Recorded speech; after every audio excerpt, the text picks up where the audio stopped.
జగన్మోహన్ రెడ్డి గారి యొక్క నాయకత్వంలో వైఎస్ఆర్ కాంగ్రెస్ పార్టీ సంస్థాగత నిర్మాణం పైన అత్యంత శ్రద్ధ కూడా వహిస్తూ ఉంది. జగన్మోహన్ రెడ్డి గారి యొక్క ఆదేశాల ప్రకారం ఇప్పుడే కూడా సంస్థాగతంగా రాష్ట్ర స్థాయిలో కావచ్చు, లేకపోతే జిల్లా స్థాయిలో, మండల స్థాయిలో, నియోజకవర్గ స్థాయిలో కూడా ఇప్పటికే కూడా సంస్థాగతంగా కూడా నిర్మాణం కూడా అయింది.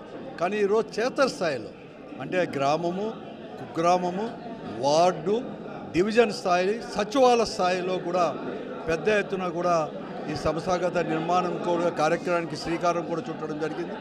ఇప్పటికే అనంతపురం జిల్లాలో అన్ని అసెంబ్లీ నియోజకవర్గాల్లో ఉండే గ్రామ కమిటీలు, అలాగే వార్డు కమిటీలు ఇవన్నీ కూడా ప్రారంభం కూడా అయినాయి. ఇప్పటికే కూడా చాలా కూడా అన్ని అయిపోయినాయి.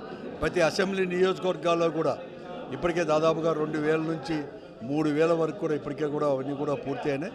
భవిష్యత్తులో రాబోయే అంటే ఈ నెలాఖరికి కానీ వచ్చే ఫిబ్రవరి 5వ తేదీ లోపల ప్రతి గ్రామంలో, ప్రతి వార్డులో, ప్రతి డివిజన్లో, ప్రతి సచివాలయంలో కూడా ఈ కమిటీలు అనేది కూడా ముఖ్యంగా కూడా ఏర్పాటు చేస్తాం.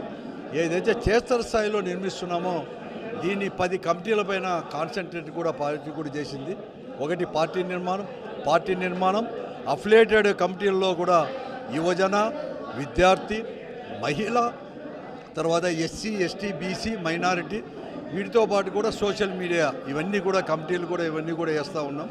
ఇవన్నీ కూడా వచ్చే నెల అంటే ఫిబ్రవరి 15వ తేదీ లోపల పూర్తి కావాలన్నా కూడా ఇక్కడ ఈ జిల్లాలో మాత్రం వచ్చే నెల 5-6 తేదీల లోపల కూడా పూర్తి కూడా అవుతాయి అని చెప్పేసి కూడా మేము తెలుస్తున్నాం.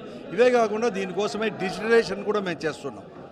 అంటే ప్రతి ఒక్కరు కూడా దీంట్లో ఒక ఫోటోకును, ఆధార్ కార్డు ఇవన్నీ కూడా తీసుకునేదే కాకుండా స్వయంగా పార్టీనే వారందరికీ కూడా ఈ ఏదైతే యూనిట్లు ఉన్నాయో, కమిటీ సభ్యులు ఉన్నారో వారందరికీ కూడా ఇన్సూరెన్స్ కూడా పార్టీనే చేయబోతూ ఉంది.